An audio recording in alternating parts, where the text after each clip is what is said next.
Ryan's world didn't evolve. It escaped. To the average viewer, the transition from Ryan Toysreview to Ryan's world looked like a natural upgrade. A growing kid outgrowing toy unboxing videos. A channel maturing alongside its audience. More educational content, fewer plastic toys, a sleeker logo, and brighter animation. But behind the scenes, the timing told a very different story. This rebrand didn't happen because Ryan grew up. It happened because regulators showed up. Before the makeover, Ryan Toysreview was already an unstoppable force. What began in 2015 as a simple home video of a toddler playing with toys had exploded into the most profitable children's YouTube channel in history. Ryan Toysreview became the face of a new era. Kids as influencers, childhood as content, playtime as profit. By 2018, Forbes named Ryan YouTube's highest paid creator, earning over $22 million in a single year. The views were staggering, tens of billions globally. Parents trusted the channel because it felt authentic. It didn't look like advertising. That was the secret, and that was the problem. As Ryan's popularity skyrocketed, toy companies flooded in. Free products turned into paid placements. Playtime quietly transformed into marketing. But unlike traditional commercials, these videos didn't clearly tell viewers they were ads.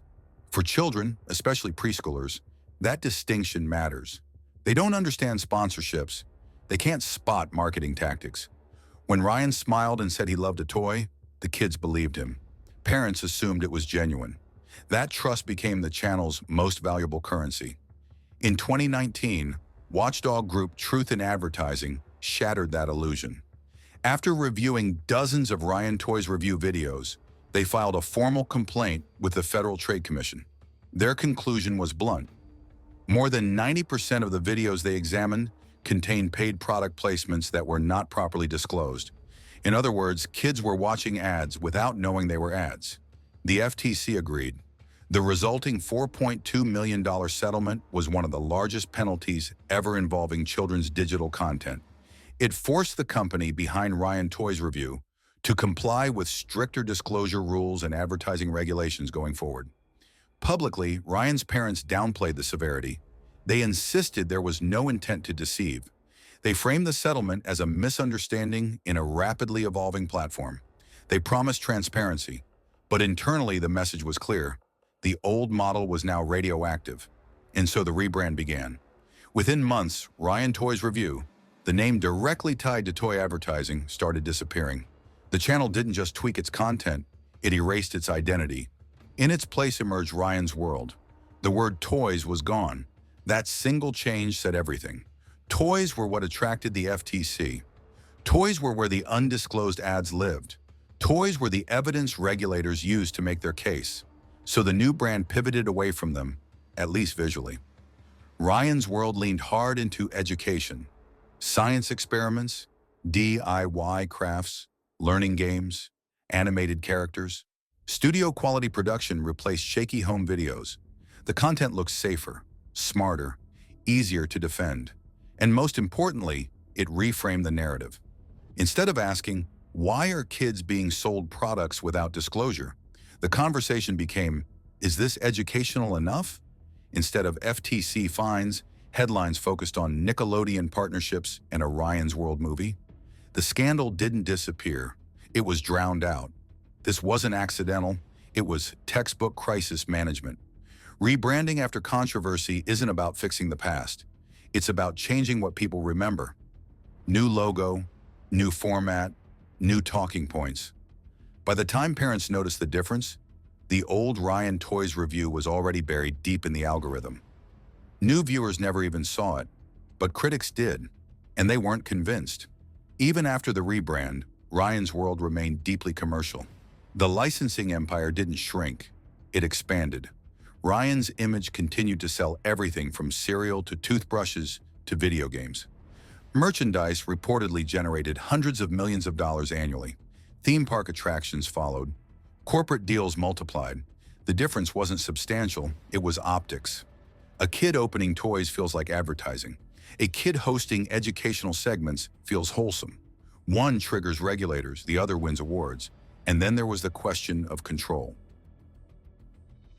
As scrutiny intensified, People started revisiting Ryan's parents, especially his mother, Loan Kaji. Years earlier, long before Ryan was born, she had been arrested for shoplifting while a college student, legally irrelevant to the FTC case. But combined with the secrecy around sponsorships and the aggressive image management, it fueled a growing narrative. This was a family obsessed with bearing inconvenient truths. They had already changed their last name, from Nguyen to Kaji. They fiercely guarded their privacy. Interviews stayed polished and carefully vague. The rebrand fits perfectly into that pattern. Erase what hurts, spotlight what sells.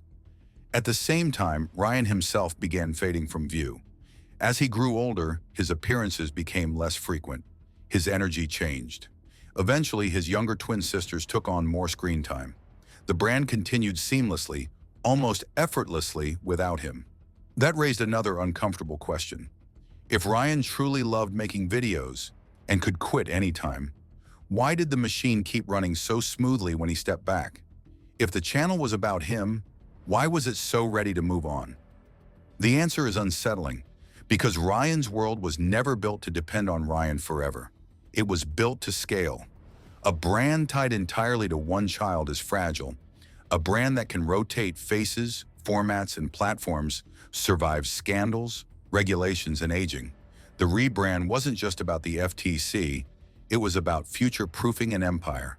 By shifting toward animation and ensemble content, Ryan's world reduced its reliance on one real child. That made it safer legally, easier ethically, and far more durable financially. And it worked. Today, most parents have no idea the FTC settlement ever happened. The controversy is rarely mentioned in mainstream coverage. The old toy unboxing videos are buried under years of new content. For younger viewers, Ryan's world has always existed in its polished, post-scandal form. That's the power of a successful rebrand. Legally, the Kajis did everything right. They paid the fine. They adjusted disclosures. They followed the new rules. No criminal charges, no court battles. On paper, the issue was resolved. But ethics don't reset with a new logo. The core problem wasn't just hidden ads. It was the systematic exploitation of trust. Trust from parents, trust from children, trust that what looked like play wasn't carefully engineered marketing. The rebrand didn't address that. It just made it harder to see. And then there's Ryan himself. Somewhere beneath the brand, the merchandise, and the corporate deals is a teenager who spent his earliest years performing for millions. A kid whose childhood moments doubled as content. A family whose income depended on his smile. One day the cameras will shut off completely. The algorithm will move on.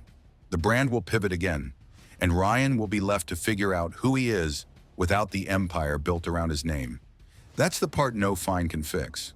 When people talk about Ryan's World rebrand, they often frame it as growth, maturity, a natural evolution. But history tells a different story. This wasn't evolution, it was survival. The scandal didn't vanish. It was buried under better branding, brighter colors, and a narrative shift that made people stop asking the wrong questions. Ryan's World didn't outrun the controversy by being honest. It outran it by being smarter. And the most unsettling part, it worked. The channel keeps uploading, the merchandise keeps selling, the empire keeps growing. Most viewers never look back far enough to see what was left behind. But now you know. The rebrand wasn't about education, it wasn't about creativity, it wasn't even about Ryan growing up. It was about burying a scandal before it could slow the money down. And if you weren't paying attention, you never even noticed it happen.